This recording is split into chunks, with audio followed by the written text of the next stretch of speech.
សូមជម្រាបសួរបងប្អូនទាំងគ្នាក្នុងវីដេអូនេះខ្ញុំសូមបង្ហាញពីរបៀបនៃការឆែកកម្មវិធី Office Word Design PowerPoint ហ្នឹងមាន license ឬអត់ license ណាអញ្ចឹងយើងមានវិធីដើម្បីឆែកដឹងណាអញ្ចឹងដើម្បីឆែកបានបងប្អូនចូល search យកវាពាក្យ CMD មកហើយយើងចុច Run Administrator មកហើយទៅមកចុច Yes ហើយបន្តមកទៀតយើងត្រូវពី command ហើយតើតោងនឹង command ហ្នឹងមានពីរប្រភេទមានសម្រាប់ម៉ាស៊ីន Windows ហ្នឹង32 bit ហើយនឹង Windows 64 bit ណាអញ្ចឹងបើសិនជាបងប្អូន32 bit ខ្ញុំមក copy command 32 bit មកហើយបើសិនជាបងប្អូន64 bit បងប្អូន copy command 64 bit ហ្នឹងមកហើយតើតោង command បងប្អូនត្រូវការអាចតើតោងមកកាន់ពួកយើងបានយើងផ្ដល់ជូនអតិថិជនថ្លៃសម្រាប់ command check ហ្នឹងហើយដើម្បី check មើល Windows command bit បងប្អូនមកស្ដាប់លេខសញ្ញា Windows ហើយយកពាក្យ system មកហើយបន្តមកទៀតបងប្អូនមើលកន្លែង system type 64 bit ហ្នឹងមានន័យថា Windows យើងណាមានន័យថា Windows យើងគឺទំហំ64 bit អញ្ចឹងបងប្អូនកាន់តែ copy command ត្រង់ចំណុច64 bit មកយើង copy មកយើងផាសចូលនៅលើផ្ទាំង CMD យើង Ctrl V នៅលើ keyboard នេះយើងផាសចូល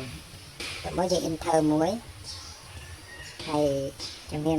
បន្តមកទៀតយើង copy command setting ដើម្បីឲ្យវាបង្ហាញថា Office ហ្នឹងវាមាន license ឬអត់ license យើង copy setting មកយើងផាសចូលលើផ្ទាំង CMD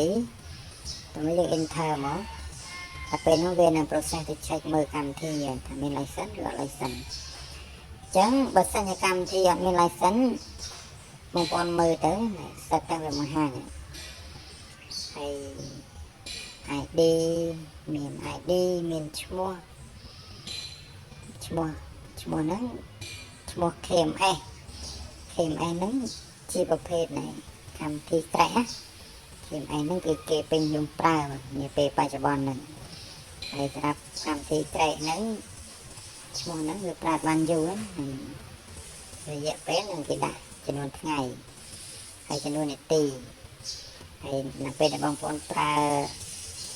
អស់ចំនួនថ្ងៃអស់ចំនួននាទីហ្នឹងកម្មវិធីហ្នឹងវាចាប់ផ្ដើម expire កម្មវិធី Word Excel PowerPoint ហ្នឹងវាចាប់ផ្ដើម expire វាចាប់ផ្ដើមមានបញ្ហា code error អញ្ចឹង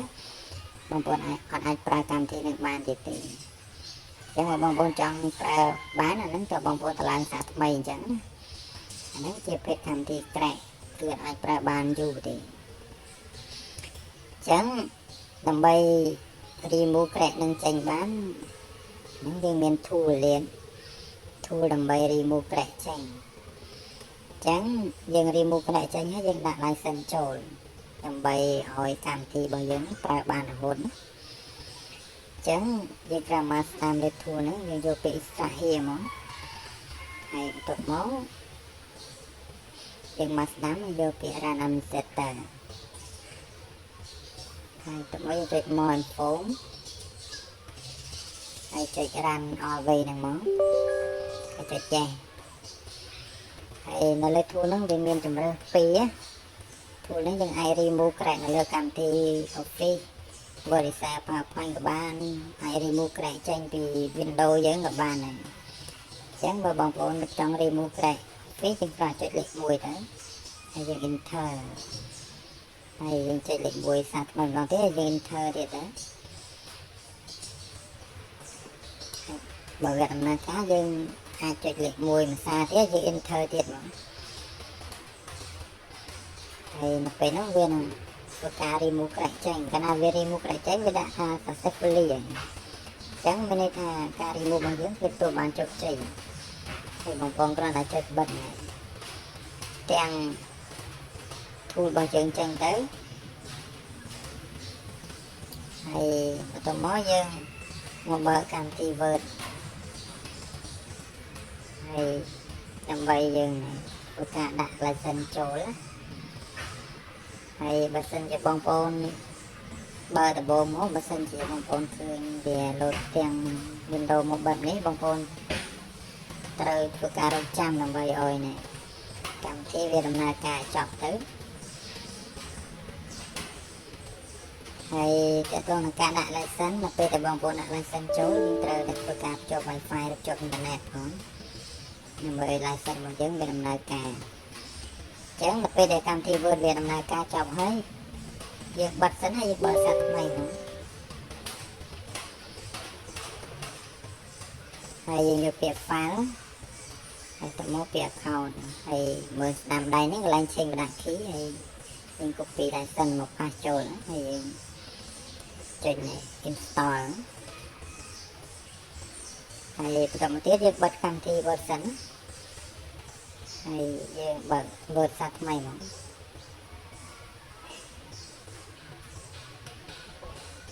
ហើយយើងចុចលើពាក្យ file ហើយពាក្យ account ហើយមើលស្ដាំដៃហ្នឹងហើយបើសិនជាឃើញប្រដាប់ activated ហ្នឹងមានន័យថា license យើងដំណើរការអញ្ចឹងដើម្បីកាន់ឲ្យ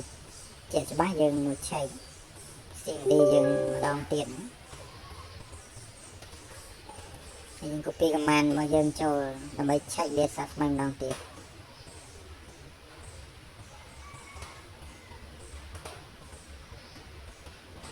ហើយយើងផាសឡើងយើងផាសនេះ command យើងចូលហើយទៅមកវា process ទៅឆែកមើលអញ្ចឹងកាលណានៃកម្មវិធីរបស់យើងមាន license គឺវាបង្ហាញទម្រង់បែបនេះណាអញ្ចឹង license យើងជាប្រភេទ license ដែលប្រើបានរហូតណាអញ្ចឹងកម្មវិធីវាលេខបង្ហាញចំនួនថ្ងៃលេខបង្ហាញចំនួននាទីទៀតហើយអញ្ចឹងបងប្អូនចង់ប្រើ license បងប្អូនអាចធ្វើការទាក់ទងមកកាន់ពួកយើងបាន